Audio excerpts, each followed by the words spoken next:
زندگی آخر رلا ہی دیتی ہے، پھر چاہے ہم اپنے ماں باپ کے کتنے ہی لاڈلے کیوں نہ ہوں۔ ڈو یو تھنک کہ زندگی واقعی اتنی مشکل ہے؟ بالکل، اصل میں دنیا کی سب سے جو غیر یقینی چیز ہے نا وہ زندگی ہے، اور سب سے یقینی چیز موت ہے۔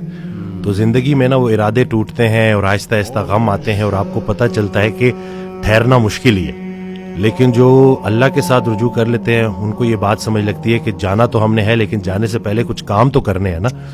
تو وہ جو کام میں مصروف عمل، ابھی ہم بات کر رہے تھے کہ جو اللہ کے کام کر رہا ہے، جو مصروف ہے، تو پھر وہ ان چیزوں کو اپنے اوپر، اس غم کو اپنے اوپر حاوی نہیں ہونے دیتا۔ حضرت واصف رحمۃ اللہ ایک شعر پڑھا کرتے تھے کہ غم بھی گزشتنی ہے، خوشی بھی گزشتنی، کر غم کو اختیار کے گزرے تو غم نہ ہو۔ تو یعنی کہ غم کو قبول کرنا ہے، اس کو ریڈ کرنا ہے، اور اس میں نا بڑا لیسن ہے۔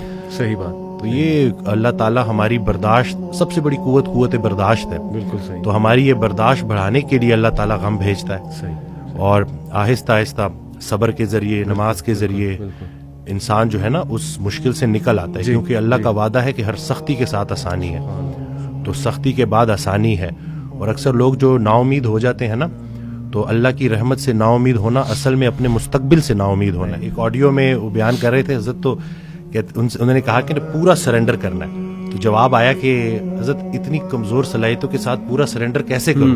تو انہوں نے کہا کہ تم پورا سرنڈر کرو، تمہاری صلاحیتیں بھی پوری ہو جائیں گی۔ سبحان اللہ۔ تو یہ ہے کہ جب آپ پورا سرنڈر کرتے ہو نا، یہ جو اپنی کارسازی نکالو گے تو کارساز کی کارسازی سمجھ آئے گی نا۔ تو یہ جو اللہ ہے نا، یہ ہمارے ارادوں کو توڑتا ہے، اور نہیں آتی کوئی پریشانی اس وقت تک جب تک وہ بڑی پریشانی کو ٹالنے نہ آئی ہو۔ انسان جو ہے نا وہ جلد باز ہے، وہ کہتا ہے کہ بس میرے اللہ کو اپنے مطابق چلانا چاہتا ہے۔ صحیح بات۔ اور اللہ نے ہمارے لیے کتنی خیر رکھی ہوئی ہے، کتنی آسانی رکھی ہوئی ہے، ہمیں خوش کرنے کے لیے اللہ کے پاس اتنا کچھ ہے، لیکن ہم جلد بازی میں اور نا امیدی میں اس سے محروم ہو جاتے ہیں۔ اور شیطان جو ہے نا وہ ہماری رگوں میں خون کی طرح دوڑتا ہے۔ صحیح۔ تو اس کا طریقہ واردات ہے ہی یہ وسوسہ دینا۔ وسوسہ جو ہے نا وہ ایمان کی نفی ہے، اور یقین جو ہے نا وہ وسوسے کو نفی کرتا ہے۔ کیا بات۔ تو ہم نے یقین کو پختہ کرنا ہے، یقین نور ہے، شک اندھیرا ہے۔ تو اسی طرح سے یہ وسوسے کے اوپر سوال کیا گیا، تو حضرت کہتے ہیں کہ میرا اللہ پہ یقین بے گماں ہے جو علم بن گیا۔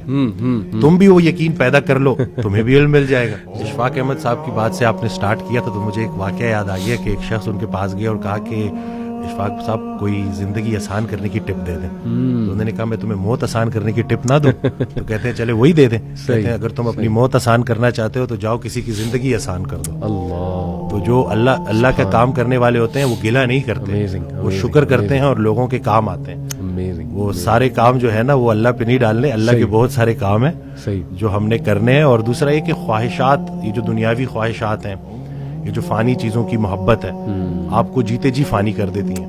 اور یہ جتنا کچھ بھی ہے نا، وہ ایک شعر ہے کہ تیرے سوا کروں پسند کیا تیری کائنات میں، دونوں جہاں کی نعمتیں قیمت بندگی نہیں۔ تو اللہ جو ہے نا اس کو ہم نے کسی چیز، کسی لالچ سے ہٹ کے صرف اللہ کیونکہ عبادت کے لائق ہے اور اللہ خالق ہے، اور ہم نے اپنے حالات کو نہیں دیکھنا، بس ہم نے ماننا ہے۔ امیر انسان اگر اللہ سے دور ہے تو امیری اس کے لیے آزمائش ہے، غریب انسان اگر اللہ سے دور ہے تو غریبی اس کے لیے آزمائش ہے۔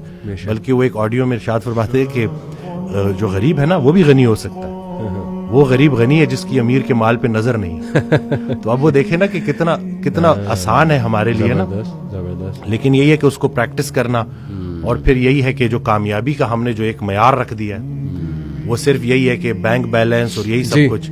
تو انسان بھی بیچارہ نا بڑے بڑے گھر بناتا ہے اور سوتا اسی ایک چھوٹی سی تنگ سی جگہ پہ ہے، بستر پہ، جتنی اس نے قبر میں سونا ہے۔ اور یہ ہے کہ وہ حضرت کہتے ہیں کہ جو چیزیں تم نے اپنے مرنے کے بعد ویسی چھوڑ جانی، اس کو اپنی زندگی میں کیوں نہ چھوڑ۔ ایک اور جگہ کہتے ہیں کہ جن کو تم نے اپنے مرنے کا غم دے کے جانا ہے ان کو اپنی زندگی میں تھوڑی خوشیاں تو دے جاؤ۔